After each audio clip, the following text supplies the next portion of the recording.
Bismillah, elhamdülillah, və salatu və salamu alə Rasulillah. Rabbi şrah li sadri və yessir li əmri və ahlul uqdətən min lisani yefqahu qavli. Allahümme allimna ma yenfa'na və enfa'na bima allamtana və zidna ilmə.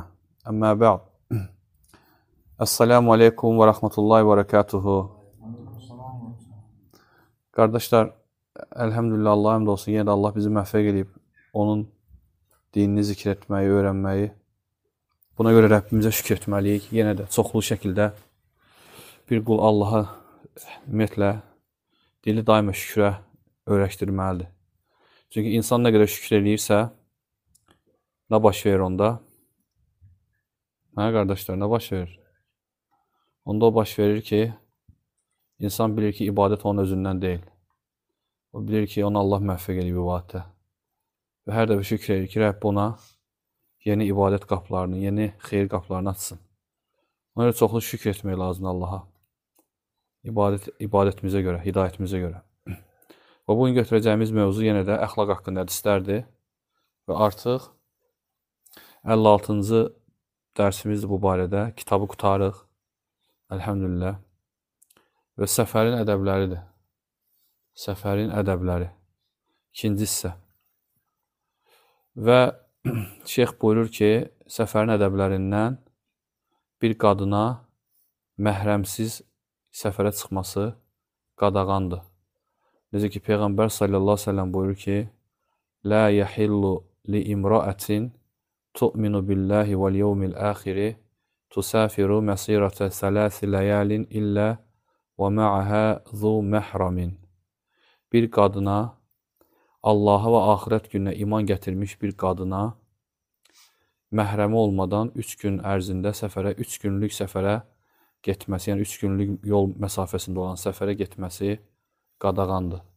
Və başqa hədisdə gəlir ki, Əbu Hureyra radiyallahu Peyğəmbər sallallahu aleyhi ve sellem buyurur ki, Lə yəhillu li imra'atin tu'minu billahi vəl yevmil əxir tusafiru məsirətə yevmin illə ma'azil məhram.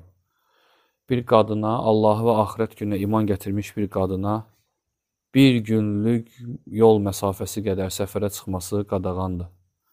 Və başqa bir hədisdə isə İbn Abbas radiyallahu anhumədən gəlir ki, Peyğəmbər sallallahu aleyhi ve sellem bir gün insanlara xütbə verir. İnsanlara xütbə verir zaman deyir ki, Lə yaxluvənnə raculun bi imra'atin illə və ma'həzu məhramin və lə tusafiril mər'ətu illə ma'azi məhram.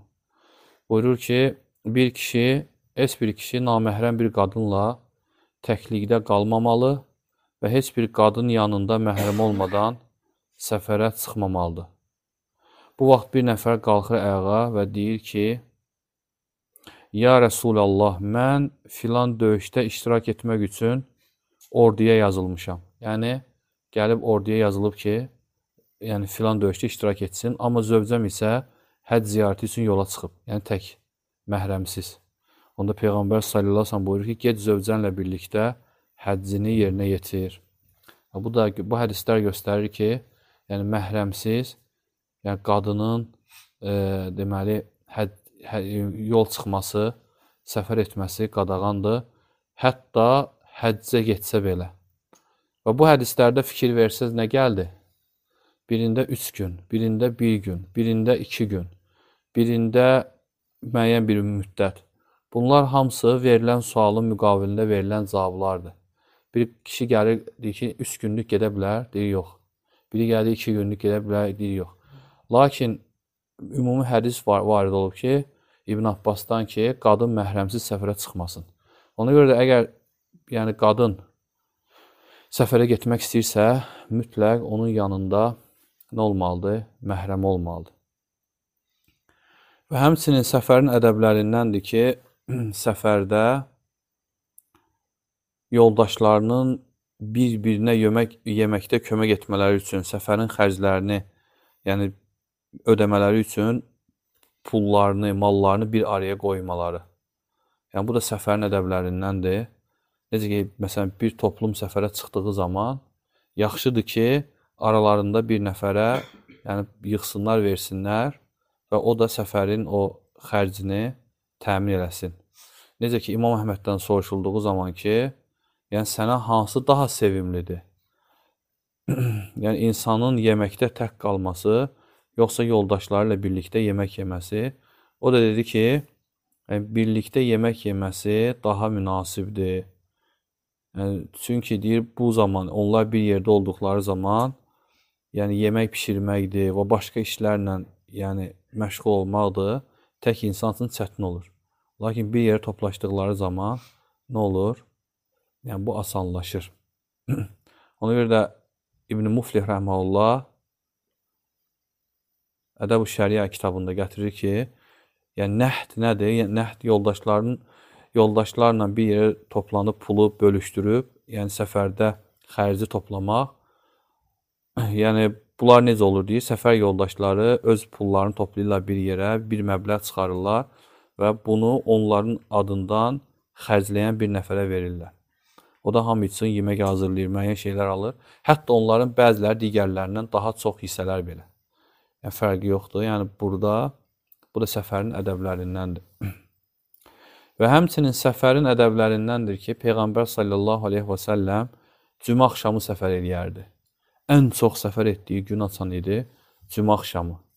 Onu Kəbir Məlik radiyallahu gələn hədisdə buyurur ki, Peyğəmbər sallallahu aleyhi və səlləm bir yerə səfərə çıxmaq istədikdə, çox nadir hallarda cümə axşamından başqa günlərdə səfərə çıxardı. Bu da onu göstərir ki, yəni sünnədir ki, insan əgər imkanı varsa, cümə axşamı səfərə çıxsın. Və həmçinin də başqa bir hədisdə Peyğəmbər sallallahu aleyhi və səlləm buyurur ki, Allahümmə bərikli ümməti fi bukurihə. Deyir ki, Allahım, ümmətim üçün səhərin əvvəlinə bərəkət ver.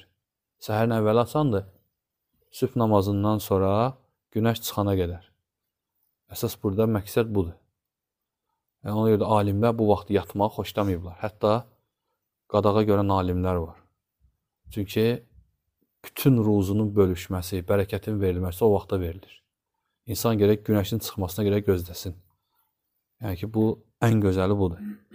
Və hətta Peyğəmbər sallallahu aleyhi və səlləm bir yerə ordu göndərdiyi zaman, yəni o səhərin ilk vaxtında göndərərdi. Çünki Allah o vaxtda bərəkət verib.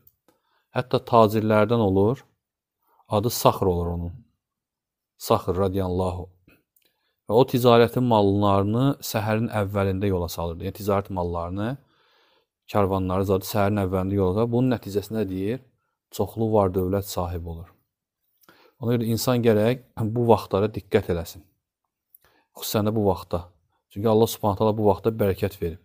Ona görə Şeyx Hüseyn rəhməhullah deyir ki, təəssüf ki, deyir, bizim əksəriyyətimiz bugün yəni səhərin əvvəlində yatır, yalnız gün çıxandan sonra, yəni duha vaxtında oyanırıq. Və beləliklə deyir, o səhərdə olan bərəkəti itiririk, deyir.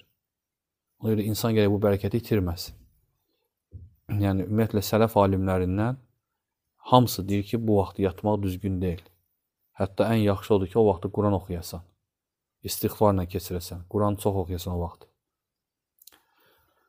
Və həmçinin səhərin ədəblərindəndir ki, səfərdə icazə olan məsələlərdən biri də Peyğəmbər sallallahu aleyhi və səlləm namazlarını, xüsusən də sünnət namazlarını harada qılardı? Mininin üzərində. Necə ki, İbn Ömərdən gəlir hədisdə ki, Kənən Nəbi sallallahu aleyhi və səlləm yusalli fis-səfər alə rahilətihi heysu təvəccəhət bihi yumi'u iməən salətəl leyli illəl fəraidə və yutiru alə rahilətihi. Allah Rasulü sallallahu aleyhi və səlləm səfərdə mininin üzərində, miniyi onu hara döndərməsi nasıl olmayaraq, mininin üzərində sünnət namazlarını qılardı. Yalnız fərz namazlarında nə edirdi? Düşərdi, fərzi qılardı və vitri də deyir, öz mininin üzərində qılardı, deyir. Bu da onu göstərir ki, yəni sünnət namazlarında icazəlidir ki, yəni insan mininin üzərində, indi bizdə maşındır, maşının içində qılsın. Və orada qiblə və yaxud da ayaq üstə dayanmaq şərt deyil. O fərz namazlarına aiddir. Fərz namazlarında qiblə şərtlərindəndir, qiyam isə rukunlarındandır. Kim bildiyi halda bunları tərk eləyərsə fərz namazlarında, fərz namazı batildir. Və həmçinin də Allah Rəsulü sallallahu aleyhi və səlləmin yolundan idi ki, sünnəsindən idi ki, bir şəhərə girdiyi zaman, bir kəndə daxil olduğu zaman ora dua eləyərdi girəndə və bu duanı eləyərdi ki, Allahümmə Rabbəs səməvati səb'i və mə əzləlnə və Rabbəl əradinə səb'i və mə əqləlnə və Rabbə şeyatini və mə əzləlnə və Rabbər rihi və mə zaraynə fə innə nəsəlükə xayrə həzihil qaryə və xayrə əhlihə və nə'udzu bikə min şərrihə və şərri əhlihə və şərri mə fihə. Deyir ki, Peyğəmbər sallallahu aleyhi ve sellem buyurur ki, Allahım 7 qat səmanın və o səmanın kölgələndirdiklərinin, yəni səmanın altında olanların Rəbbi, 7 qat yerin və o yerin üzərində, o yerin daşıdıqlarının Rəbbi, şeytanların və azdırdıqlarının Rəbbi, küləklərin və onun sovurduğu, apardıqlarının Rəbbi, səndən bu kəndin xeyrini, onun əhalisinin xeyrini, orada olanların xeyrini diləyirəm. Onun şərindən, onun əhalisinin şərindən, orada olanların şərindən sənə sığınıram.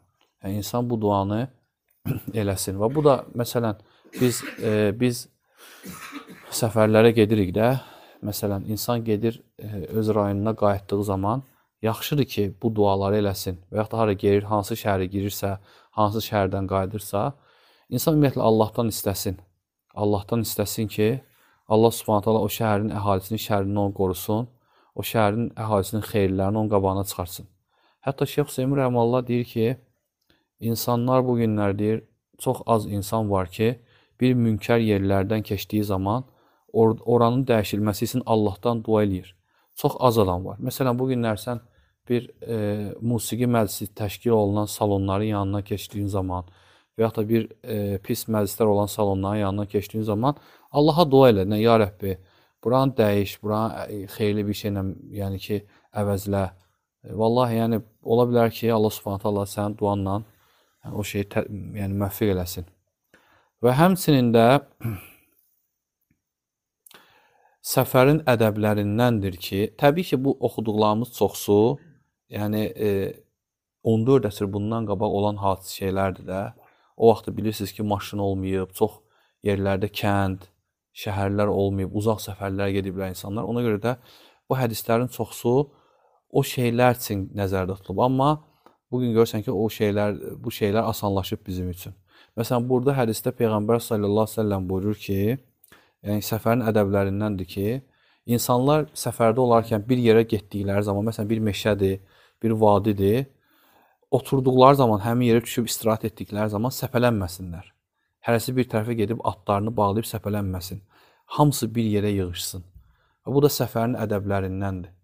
Necə ki, Allah Rəsulü sallallahu aleyhi ve sellem deyir ki, sahabə deyir ki, yəni Peyğəmbər sallallahu aleyhi ve sellem insanlarla bir yerə düşdüyü zaman, insanlar başladılar müəyyən vadilərə, müəyyən dağ yamaclarına səpələnməyə. Və onda Allah Rəsulü sallallahu aleyhi ve sellem deyir ki, İnnə təfərruqakum fi həzi şiabi və ləudiyyəti innəmə zəlikum minəş-şeytan. Deyir, sizin budur nə deyib bölünməyiniz, yəni səpələnməyiniz şeytandandır. Və ondan sonra deyir, sahabələr hara gedirdilərsə deyir, yəni hamı bir yerə toplanırdı. Hətta deyir, əgər onların üstünə bir paltar sərilərdisə, hamısını örtərdi o paltar.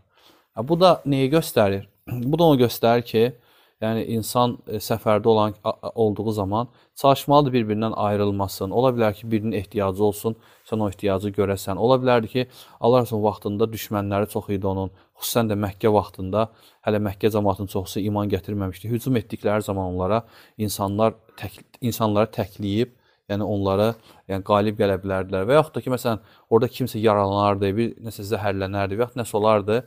Yəni, hər kəs çalışmalıdır ki, ona yardım etsin. Amma aralı olanda heç kəsdən xəbəri olmur.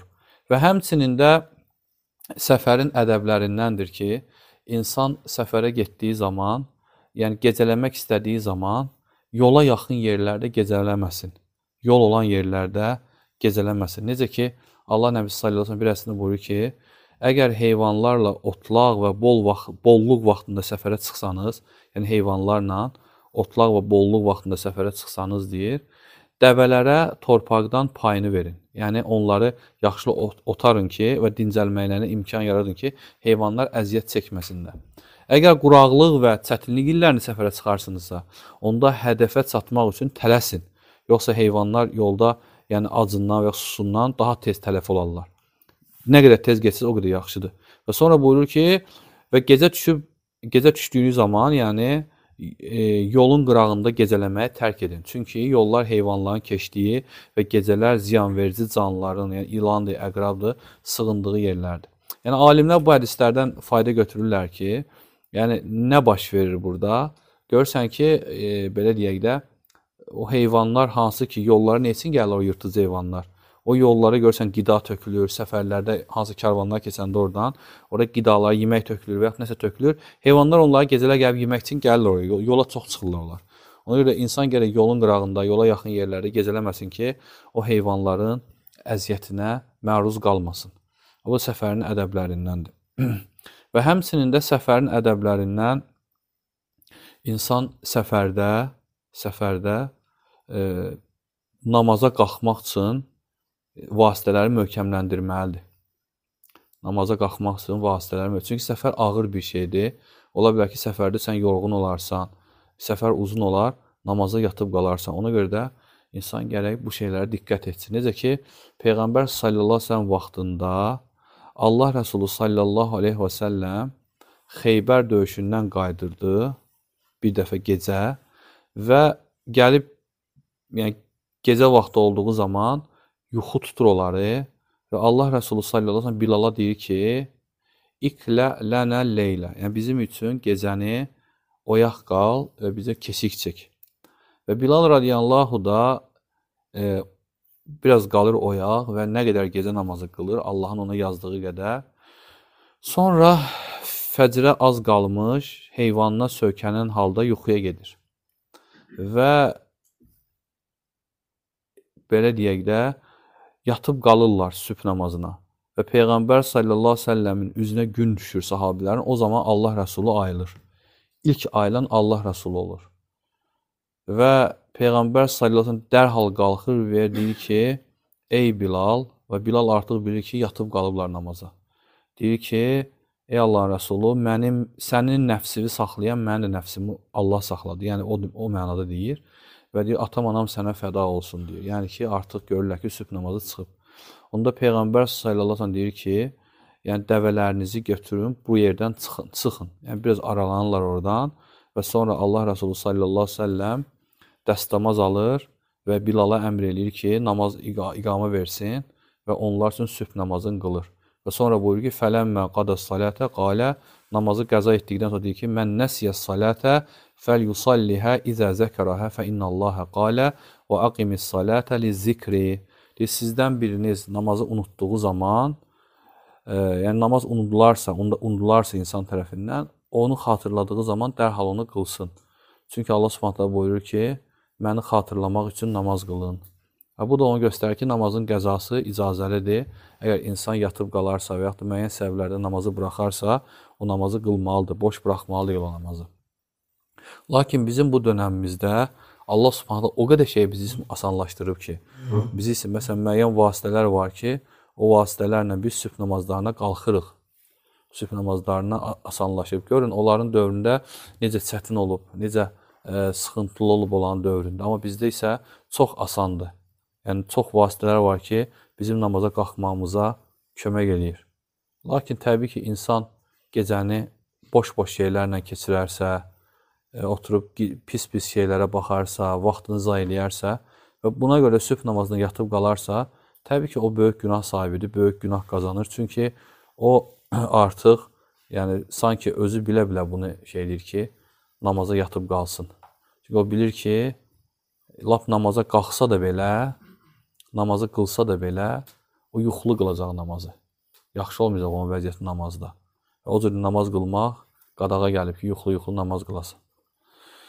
Və həmçinin də səfərin ədəblərindəndir ki, yəni insan gecə vaxtı yol getsin. əgər bir sıxıntı, çətinlik yoxdursa, bu təbii ki, o keçmiş ümmətlərə daha çox aid olur. Çünki onlar səhralarda zətdə olurdular. Gecənin istisindən, o gündüzün istisindən və əziyyət verən şeylərdən yaxa qurtarmaq üçün Allah onlara gecə vaxt səfər eləməyi sünnə kimi qoymuşdu. Və həmçində gecənin səfərin ədəblərindəndir ki, səfərdə neyi çoxaldasan? Duanı çoxaldasan. Çünki Əbu Hureyra radiyallahu anh gələn hədisdə Allah Nəbisi sallallahu aleyhi buyurur ki, Sələsu dəavatin müstəcəbətun lə şəkkə fihinnə. 3 dua var ki, onlarda şək yoxdur ki, onlar qəbuldur. Kimin duası? Dəvətul validi, valideynin duası, övladı üçün. Və dəvətul musafiri, misafirin, səfərdə olan duası. Və dəvətul məzlum, məzlumun duası. Bu 3 nəfərin duası qəbuldur və bunlarda şək yoxdur. Ona görə misafir səfərdə olduğu zaman çalışmalıdır ki, çoxlu dua eləsin. Çoxlu dua eləsin ki, yəni onun duası qəbul olunan dualardandır. Və həmçinin də səfərin ədəblərindəndir ki, insan səfərdə olduğu zaman, səfər nədir? Keçən də demişdim, səfər nə sözündəndir? Hə? Nə? Bəli, səfər pozğun qadın sözündəndir, sufur. Yəni, sufur, səfərdə insanların sifəti üzə çıxır. O, bizdə bir söz var, deyir ki, dostluğu tanımaq istənsə onunla yol çıx. Səfərdə insan tanıyır insanı. Amma Allah Rəsulü səfərdə nə inirdi? İnsanların ən cömərdi, ən yumşağı olardı. Hətta Cabir ibn Abdullah radiyallahu deyir ki, Peyğəmbər sallallahu aleyhi səyahət edərkən, səfərdə olarkən çox vaxt arxada gəlirdi. Niyə görə arxada gəlirdi? Karvanların arxasında gəlirdi. Arxada kimlər olurdu? Hə? Zəiflər olurdu. Zəiflər, xəstələr çox vaxt gördün, geriyə qalırlar. Allah Rəsulü sallallahu gedirdi onların yanına, onları ürəkləndirirdi. Onları çalışırdı ki, qabağa aparsın. Yəni, həvəsləndirirdi. Onlar üçün dua edirdi. Onların miniklərinə, minməklərinə kömək edirdi. Yəni, bu Allah Rəsulü s.ə.v-in yəni, savablarındandır, üstünlüklərindəndir. Hətta bir hədisdə gəlir ki, bir gün sahabələr oruç tuturlar, bəzilərsə oruç tutmurlar. Səfərdə oruç tutmaq nədir? Vacibdir, yoxsa müstəhəb? Bəli, müstəhəbdir. Yəni ki, açı da bilərsən, rüxsətin var. Bəzi sahabələr oruç tuturlar, o qədər yorulurlar ki, gəlib çatan kimi bir yerə, hamısı otururlar, tərpənmirlər. Amma oruç tutmayanlar nə edirlər? Başlayırlar yemək pişirməyə, heyvanları sulamağa, bütün o səfərin şeylərini kömək edirlər. Peyğəmbər deyir ki, bu günləri oruc açanlar, oruç tutanlardan daha çox savab qazandı. Görürsən, yəni səfərdə insan nə qədər deməli şeydir, yəni insanların qayğısına qalırsa, çox böyük savab qazanır. Allah Rəsulünün yolundandır. Və həmçinin də səfərin ədəblərindəndir ki, insan səfərdən qayıtdığı zaman gecə vaxtı ailəsinin yanına qayıtmasın. Evə girməsin gecə vaxtı. Burada təfsilat var. Cabir radiyallahu anh gələn hədisdə Peyğəmbər sallallahu aleyhi ve sellem deyir ki, bir kişi səfərdən ailəsinin yanına gecə vaxtı qayıtmasın. Niyə görə? Onun səhvlərini və eyblərini üzə çıxartmaqdan ötürü. Çox vaxt insan səfərdən qaydanda bir kişi, burada alimlər, yəni ki, İmam Nəvvi rəhməhullah xüsusən şərh verir burada ki, yəni, burada məna odur ki, yəni insan uzun müddət səfərdə olarsa, yəni sonra xəbərsiz şəkildə ailəsinin yanına qayıdarsa, bu yaxşı hal deyil. Yəni, niyə görə? Çünki ola bilər ailəsi hələ hazır olmaz onu görməyə, üst-başı yaxşı olmaz, uzun müddət ərini görmür, necə gəldi onu qarşılayar və yaxud da ki, insanın qəlbinə bir şübhə gələr ki, bir geyim görüm, zövzəmin səhvləri var, bir şeyliyim, bələnsi şeylər gəlməsin, vəsvəsələrdən qaçmaq üçün bu şeylər səfərdən qaydanda qadağa gəlir. Amma deməli, səfər qısadırsa, az bir müddətdədirsə, bu problem deyil. Hətta alimlər gətirirlər ki, bugünkü dövrümüzdə nədir? Artıq vasitələr var ki, insan onunla bildirir ki, nədir? Mən qayıdıram, zəng edir, deyir və yaxud da ki, məlumat verir və bununla da bu işgəl aradan qalxır.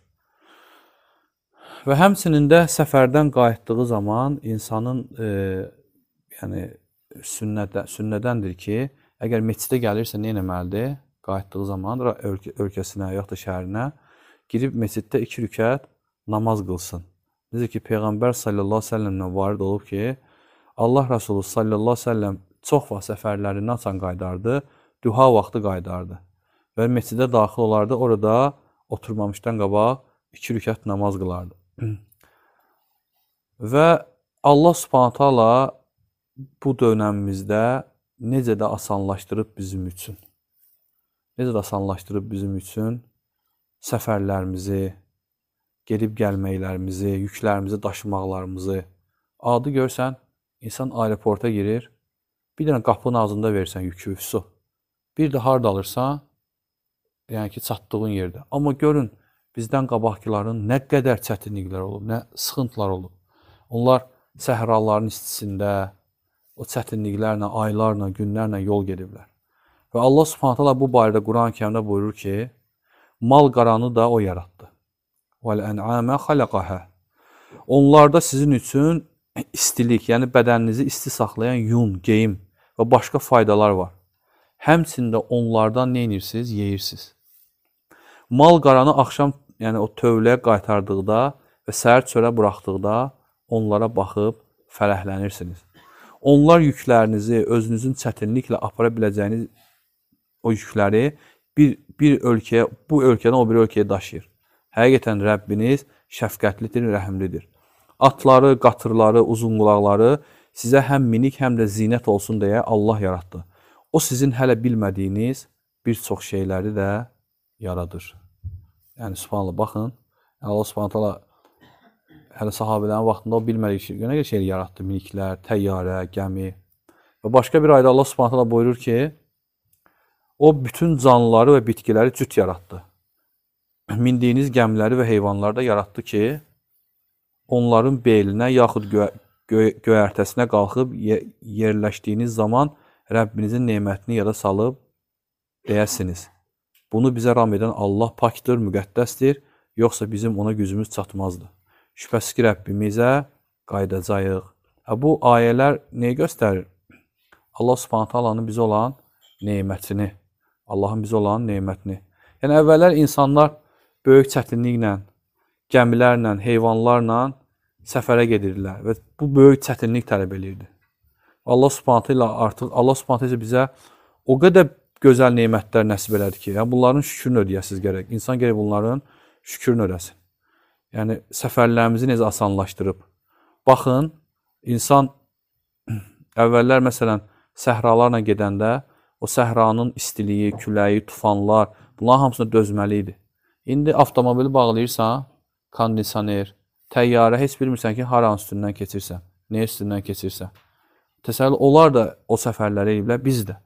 Onlar bizim bugünkü səfərlərimizi görsəydilər, deyərlər, subhanallah, gör necə neymətçindədir insanlar, biz onları dərk eləmirik. Onlar, məsələn, bir dənə baxın, indi Məkkəyə gedənlər bilirlər, Məkkə vadidir də, Məkkə dərənin içindədir, amma Mədinə və hündürdədir. Məkkədən Mədinə təxminən 400 neçə kilometr yol var. İnsan adi avtobusla gedəndə Məkkədən Mədinəyə, məsələn, minirsən Məkkədən, gəlsən Mədinəyə sürət qatarda açılıb. Məkkədən Mədinəyə gedəndə avtobusda belə yorulursan, çox yorulursan. İsti vurur səni, hətta yolda saxlayır bir dəfə. Baxırsan ki, hər yan quraqlıq bir yerdir, heç bir ağac görmərsən. Yanmış torpaqlardır ancaq. İndi bir dənə fikirlərsən ki, bu sahabələr necə gediblər bu boylu yolları? Onlar hicrət ediblər, əziyyətlə, çətinliklə, o 400 neçə kilometri necə səfərlər ediblər. Görsən, indi onlar, biz oturuq kondisionerə, maşını rahat, çox rahatlıqla gedirik, qayıdırıq da. Allah bizi necə asanlaşdırıb? Gör, necə Allah insanlar üçün asanlaşdırıb. Bunlar hamısı nəyə göstərir? Yəni ki, Allahın bizə olan lütfünü. Lakin şeyx buyurur ki, lakin bununla bərabər çox təəssüflər olsun ki, yəni insanlar nəqliyyat vasitələrini düzgün istifadə etmədiklərinə görə, onun şükrünü vermədiklərinə görə, dövlətin qoyduğu qayda qanunları riayət eləmədiklərinə görə bugün nə qədər insanlar ölürlər. Nə qədər insanlar bu nəqliyyat vasitələrində dünyadan köçürlər. Hamısı nələdir? Yəni öz səhvlərinə görə, Allahın izni ilə. Baxırsan ki, düzgün sürət həddi seçmir və yaxud da bəzən görürsən ki, təyyarə qəzaya uğrayır, birdən-birə yüzlərlə insan ölür. Yüzlərlə insan dünyadan köçür. Ona görə də şeyx buyurur ki, bunlar hamısı, hətta deyir, yaxın bu statistikaya baxanda deyir, son 10 il ərzində, yəni ki, baxırsan ki, deyir, qorxuz rəqəmlər var, deyir. Yəni ki, nə qədər insanlar, deyir, dünyadan köçür, deyir. Baxın, hər gün ərzində adam xəbərlər açır, ən azından 200 nəfər dünyasını köçür. Cavan adamlar dünyadan köçürürlər. Ona görə də şeyx burada bir dənə qəşəng fayda gətirir ki, deyir ki, insanın avtomobili olduğu zaman hədisləri xatırlamalıdır, hədisləri başa düşməlidir ki, Peyğəmbər nə deyir? İnnə dima'akum və envalakum və aleykum haram. Sizin mallarınız və qanlarınız bir-birinizə haramdır. Sən haramdır sənə onun qanını tökmək. Və sən qayda pozub adam öldürürsənsə, sən onun qanı sənin üzərində də artıq. Onun qanı sənə haramdır. Bu maşını sürəndə fikirləşməlisən ki, Allah sənə qarşıdakı müsəlmandır. O müsəlmanın qanını haram eləyib. Və həmçində başqa bir hədisdə Peyğəmbər deyir ki, kullul muslimi aləl muslimi haramun dəmuhu və məluhu və irduhu. Hər bir müsəlmana digər müsəlmanın 3 dənə şeyi haramdır. Qanı, malı və namusu. Bunlar haramdır bir-birimizə bizim. Yəni sən onun nə namusuna sataşa bilərsən, nə malına, nə də ki qanına. Amma sən maşını bərk sürəcəksənsə, o qayda qanunu pozub nəsə bir eləyəcəksənsə, kimsə orada nəsə olacaqsa, qan tökəcəksənsə, bil ki, subhanallah, bu hədisə görə sən haramın altındasan, qardaşının qanını tökmüsən. Və həmçində burada kimin itaətini pozursan, əmr sahiblərin itaətini pozursan. Allah subhanallah buyurur ki, Ya eyyuhəl-ləzinə əmənu əti'ullaha və əti'ur rasulə və ulil əmri minkum. Ey iman gətirənlər, Allaha itaət edin, onun rəsuluna və aranızda olan əmr sahiblərini itaət edin. Və bu qayda qanunlar da nə üçün qoyulub? Qayda qanunlar da qoyulub ki, insanların düzgün şəkildə yaşayışı üçün, düzgün şəkildə hərəkət etmələri üçün və buna görə də görürsən ki, insanlar bu şeylərin istifadə etməyəndə, düzgün şəkildə yanaşmayanda nələr baş verir? Fəsad baş verir. Nə qədər insan ölür, nə qədər insan bir-birinin haqqına girir. Allahdan istəyirəm ki, Allah subhanətə bizə eşitib faydalanlarını eləsin. Düzün Allah bilir və sallallahu əleyhi və Muhammedin və alə alihi və sahbə ecmain.